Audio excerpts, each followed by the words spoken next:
The year is 1966. Inequality in the United States of America is at an all-time high. There's North and South, black and white, male and female. The Civil Rights Movement had believed to finally reach the ears of the politicians in the United States. But they were sorely mistaken. 1966 was the year that a group would stand up in a whole new way and make the criminal justice system nervous. So nervous that the FBI honed in on this one group and considered them a threat to the internal security of this country. One man would change the minds and the beliefs of many. And in just a short span, would change the way the legal system would operate. My name is Kevin Anthony, and I'm here to present the life and the story of Huey P Newton. Huey Percy Newton was born February 17th, 1942 in Monroe, Louisiana. The interesting thing about Huey Newton is that his father named him after NAACP radical politician Huey P. Long. His father, much like Long, took a real stand against the inequality and the racism that was going on in this country, and passed on those same beliefs to his children. And sure enough, Huey Newton, that did not fall on deaf ears, as he would take on the same philosophies. Only that those philosophies would be shaped and changed later on in his life. In 1959, Huey Newton graduated from high school very illiterate. He could not read. He made it his life's mission for the next few years to teach himself how to read, as the school system was not really there for African Americans. Yeah, that's nice. Brown versus the Board of Education. But still, inequality in the classroom was still majorly in existence. In 1962, Huey Newton, now with the understanding of how to read and understanding that he needs more education, enrolled himself into Merritt College in Oakland, California. And it was here that he would meet Bobby Seale, another man that shared his radical views, and they would form together the organization that would change the United States. Between the years of 1962 and 66, Huey Newton and Bobby Seale built a friendship that was like a brotherhood. They would go to hear other civil rights movement leaders speak, like Malcolm X, and they would listen to these men and would understand that, yes, change is needed, but they decided that they would take a different approach from King, a different approach from Rosa Parks, a different approach from Thurgood Marshall, and they would implement their own organization that would take a militant stance. And that group was known as the Black Panther Party of Self-Defense, that was formed in 1966 by these two men. Huey Newton was known as the group's Minister of Defense, and in one of his most famous pictures, Huey Newton is seen holding a rifle in one hand, a spear in the other, sitting on a wicker chair that looks like an African throne.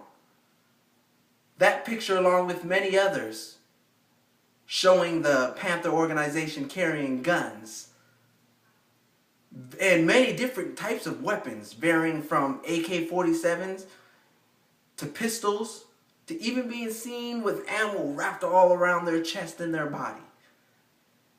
This gained the attention of African Americans around the world.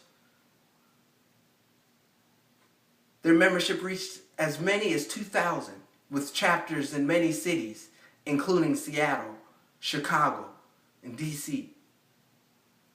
But sure enough, the war was finally going to be brought to their front door, as they knew that their stands would. In 1967 in Oakland, California, in an alleged shootout with police, Huey P. Newton was shot, taken to the hospital, and while in the hospital was arrested for the murder of an Oakland police officer, which was never proven. Nevertheless, Huey Newton was tried and was put in prison. And for 22 months, people took to the street with the famous slogan, "Free Huey," as they took in front of the courthouse with banners and with protest signs. And under the scrutiny of the public, the criminal justice system could do nothing to hold Huey Newton. And at the end of those 22 months, after two retrials, both resulting in hung juries, Huey Newton was let free to go. Within that time in prison, it wasn't without its tragedies. As in 1968, before the release of Huey Newton, 17-year-old Bobby Hutton, the treasurer of the Black Panther Party, was shot dead by the police, shaking the Black Panther Party to its core and beginning to really take its toll on the community. As the years would go by, the Panther Party would continue to have its clashes with the police.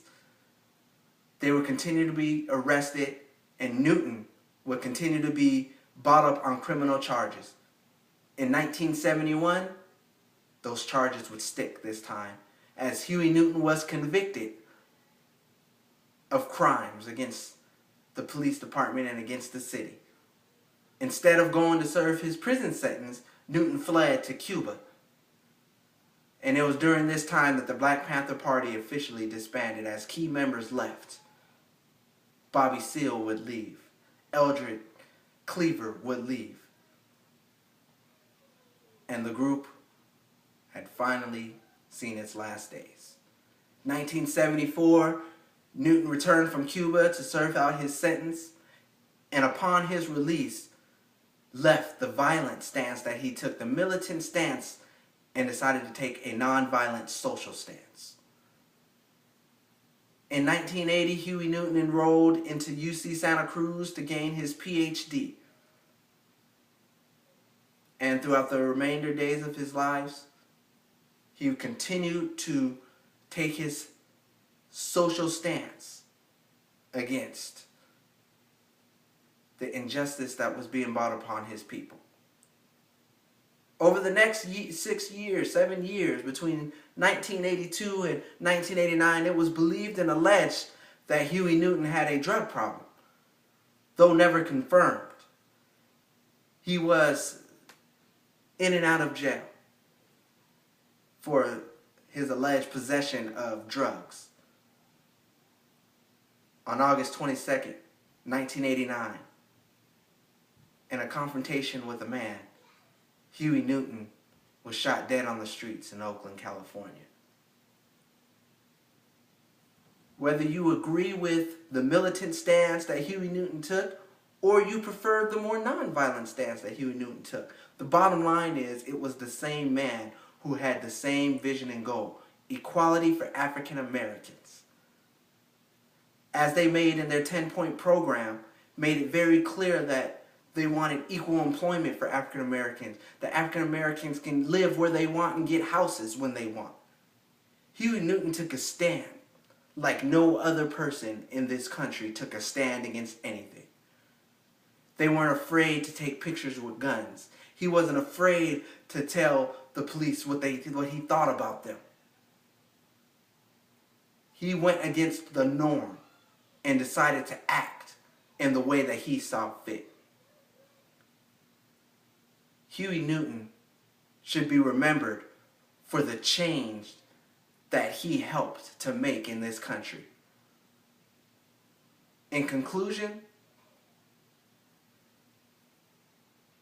don't focus on Huey Newton as a monster. Focus on Huey Newton as a man who wanted change, a change for equality, to where blacks and whites lived in the same world as the same people. Huey Newton should always be remembered as a man who wanted civil rights to be equal for all. Thank you.